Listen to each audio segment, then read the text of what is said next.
bring Ross Tucker into the show. Ross today is brought to us by the Cleveland Monsters, who are the Lake Erie Monsters this weekend, tonight and tomorrow at Rocket Arena. All the fun starts with a 1-2-3 Friday and a Battle Together t-shirt giveaway, courtesy of True North Convenience Stores for the first 5,000 fans. And then on Saturday, the first 8,000 fans receive a Zach Wierenski bobblehead, courtesy of the Cleveland Museum of Natural History. Enjoy returning players, themed jerseys, Calder Cup photos, and more in this step back in time to 2016. Tickets are on sale now at clevelandmonsters.com. And we are thrilled to welcome in host of the Ross Tucker Football Podcast. You can find him on social media at Ross Tucker NFL. And Ross, you got something special cooking for us today. Yeah, I do. It's called the best Valentine's Day gift of all time. To something that the type of thing that Bull would never get anybody. I mean, I'm catching strays here, Ross. It's called myfrontpagestory.com. Yeah. My buddy started the company. Think about this for a second, fellas. Love it. You talk to a writer for 10 minutes, or you can fill out an email if you want. Tell them how amazing your wife or your girlfriend or your whatever is. They write this incredible story. It's framed with pictures of you and her. Looks like it's on the cover of the newspaper, like the Cleveland Plain Dealer. Mm-hmm. And here's the thing. When you give it to her and she's opening it, she can have no idea what it is because nobody's ever written anything about her. And so when you say, honey, I want to do something special for you, so I had a story written about you. Think about how romantic that sounds. Like she'll be like, what do you mean you had a story written about me? Yes, I commissioned an author to write a story about how amazing you are. And then make sure you tell the writer, I never thank her enough for all the little things she does for me. I think even if you can't think of anything, she thinks there's a bunch of little things. I've seen 20 videos now where they go, oh my gosh, he notices. And they like start crying. She will cry. You will win. It'll be the best Valentine's Day gift anybody's ever given her. She'll love you even more than she already does. And here's the thing. Yeah. The next time you get in an argument, this will be hanging up in the house somewhere. She'll be like, oh, really? Did you have a story written about me? No, you didn't. I had a story written about you. myfrontpagestory.com. myfrontpagestory.com. It is the Todd Monken of Valentine's Day gift. It is awesome. I love it, Ross. I actually am going to get – I think I'm going to get that. My wife will love that. Because most of the Valentine's Day gifts these days are lame. I actually think that's new, creative. It's really cool. I appreciate that. One of the reasons. First of all, how about that segue to go right to Monken? That was well done. Secondly, I just realized because I wear prints and stuff all the time, it looks like I'm always wearing Browns colors when I come on the show. I'm not a homer. This is not for the Browns. This is for Princeton. Okay. All right. So just so we're clear. So one of the reasons we wanted to have you on is because I know you like Todd Monken, and the initial reaction to the hiring of Todd Monken, we were all pissed and we were all angry, and it was a lot of and a lot of that was because the process that got him here was kind of a mess, which is usually the case with the Browns. But I think we've all kind of settled down now 48 hours later, and Todd Monken has grown on us. I, in particular, like the fact that I think we'll actually get answers in press conferences. Not that that's the most important thing, but we will. Tell us why you love Todd Monken so much as the head coach of the Browns. Well, so there's two different reasons, okay? There's two separate paths we'll go to here. Number one, he's an awesome football coach, and a proven awesome football coach, and an incredible guy. And to your point, Bull, in my time around him, production meetings or talking with him on the field before the game, he is very much a straight shooter. Now, will he always be like that at a press conference or with the local media there? I don't know. But to me, he is. I mean, he tells you exactly. Like, I say something to him about Mark Andrews not getting the ball. He's like, yeah, he's not happy. And he shouldn't be. I wouldn't be happy if I was a star tight end not getting the ball either. Like, he's just awesome.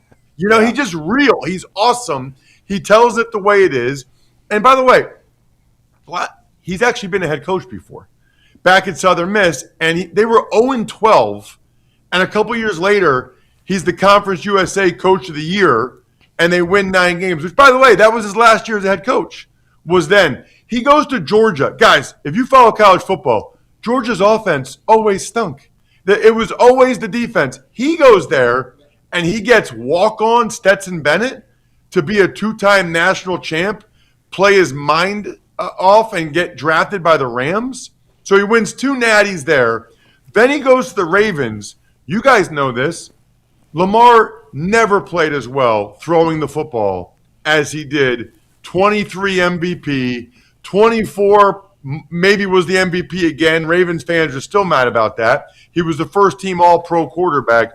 So I love Monken as a person and as a coach. Then you get to the Browns process. And this is important. And I wasn't there for the whole play-by-play and this guy pulls his name out. I don't care about all that. I know it's not the sexiest hire. You know what I appreciate it? I appreciate that whoever was running this for the Browns, whether it was Jimmy Haslam or Andrew Barry or both or whatever, right? I appreciate people that don't succumb to groupthink, okay?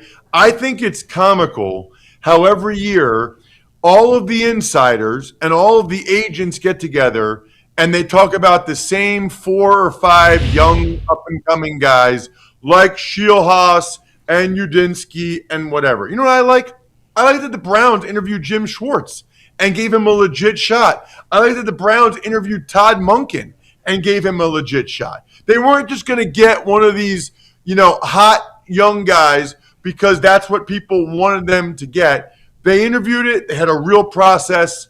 They had an individual critical thinking. They went with Monken. He's not even 60 yet. I know it's next week, but dude, are you really in Cleveland worried about his age? Are you kidding me? When's the last time a coach lasted longer than Stefanski? Never. Okay? Yeah.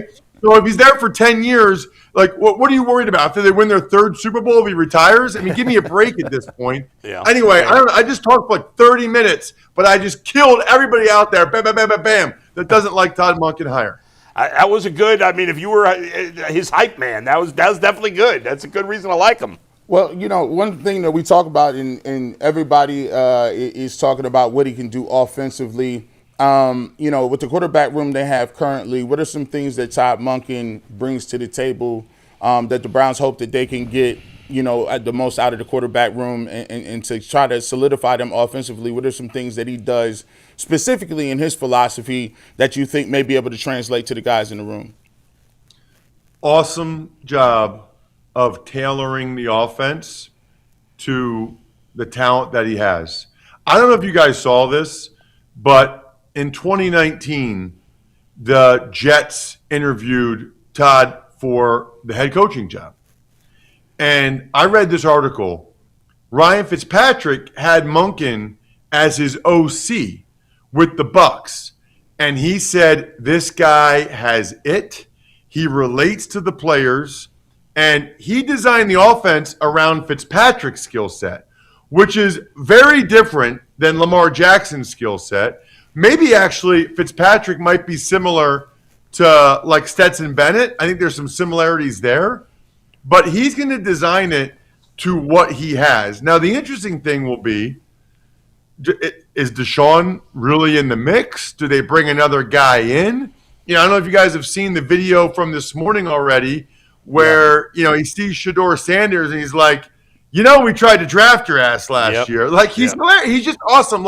The guys, I can promise, are going to love him. And then he's going to see what Shedeur's skill set is, which is accurate, sees the field well. And if Shedeur's the guy they're going to go with, or at least one of the guys in the mix, he's going to let Shedeur be Shedeur in terms of surveying the field. Shedeur has stellar spatial awareness. I think that's the thing that jumps out when you watch him. He just has a really nice natural feel for the game. And, he got Lamar to play to be the best passer Lamar has ever been by far. By far. Look at the passing statistics for Lamar before Monken and after. So it's kind of exciting to think what he can do with Shedeur. And by the way, Shedeur showed me something last year. Better athlete than I gave him credit for. And I think Monken realizes you got to have a little bit of that in there. He's not going to be Lamar Jackson, but a little bit of that in there. Stetson Bennett gave him a little bit. You need a couple first downs a game with your leg. Why do you think it took so long for Todd to get a head coaching job in the NFL? Probably, it's a great question. and he probably has a crappy agent. And he probably was in college. So let me take a step back. Maybe not a crappy agent. Maybe the agent wasn't as embedded with the insiders as some of the other agents. And when he was the hot young candidate, he was in college football. He was at Southern Miss. NFL teams aren't going to take the Southern Miss head coach to be an NFL head coach, which, by the way, that's why he left Southern Miss to be the OC for the Bucks, because he realized this is not. It was his best year. He was Conference USA Coach of the Year, but he realized I got a better shot if I go and go to the NFL. Had some good years with the Bucks, maybe not great years. Then he goes to the Browns. We all know what that was like. Then he went to Georgia, won a couple national championships, and I think that's his bigger reason. I think he interviewed like in 2019. I think he's interviewed at times, He was but he hasn't gotten the one. Packers job. Just a heads up, they hired LaFleur over him, so he's been close. Ooh, that's interesting. I can see that. Yeah, I don't know. It's a great question, but I really don't care. Yeah, that's the other thing I'll say too. Nobody knows. That's right. That's true. Nobody knows about first-time head coaches. Nobody knows about repeat head coaches. I thought the Raiders would be 500 last year because of Geno Smith and Pete Carroll. It was a disaster. Yeah. Pete Carroll's a Hall of Fame coach. I didn't know that Liam Cohen was going to go to Jacksonville and turn things around. Nick Sirianni's opening press conference was bad, and he's made the playoffs every year and been to 2 Super Bowls and won one. Nobody loved Doug Peterson when the Eagles hired him. He was ranked as the worst hire. They won a Super Bowl a year or two. Nobody knows. Do I think he's a good coach? Yeah, I think he's going to do a good job. I absolutely do.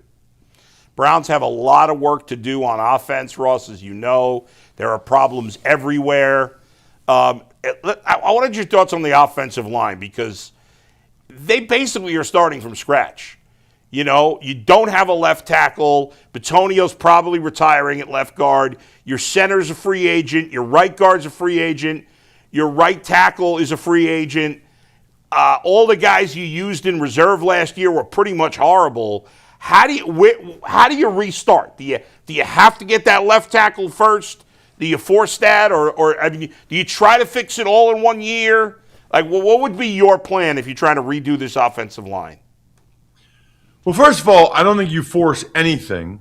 Fair. But there's some pretty good examples in recent years. I mean, the Patriots had the worst offensive line in the league last year. I did 2 of their games. One for CBS, one for NFL Network. They were horrendous, and now they're in the Super Bowl. Yeah. What'd they do? They brought in a couple of veterans, Morgan Moses and Garrett Bradbury. It's not like those guys were big-ticket guys. Those are guys anybody could have gotten. It's not like they got huge money, but they were solid veterans. They had Onwenu, moved him to guard, which is where he should be, and then they drafted the left side, Will Campbell and Jared Wilson. And now I don't know that they're a top 5 or even top 10 offensive line, but they're good enough to be in the Super Bowl. The Bears, they went kind of the opposite route. The Bears went big money at center and both guards, and their offensive line got significantly better. So there's different ways that you can go about it, but those are 2 examples of teams that went from being bad on the offensive line to winning playoff games, in part because the offensive line was good enough to do so. It's not as daunting as you would think it is.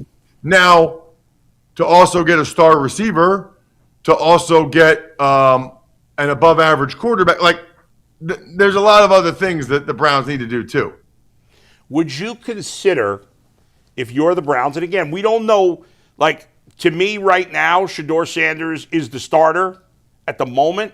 We'll see. I don't even know if that's true, but that's how I look at it. But what do you think about some of these, them potentially drafting a quarterback at 24 or in the 2nd or 3rd round, and maybe there's some sort of competition? Is there anybody you like in those spots?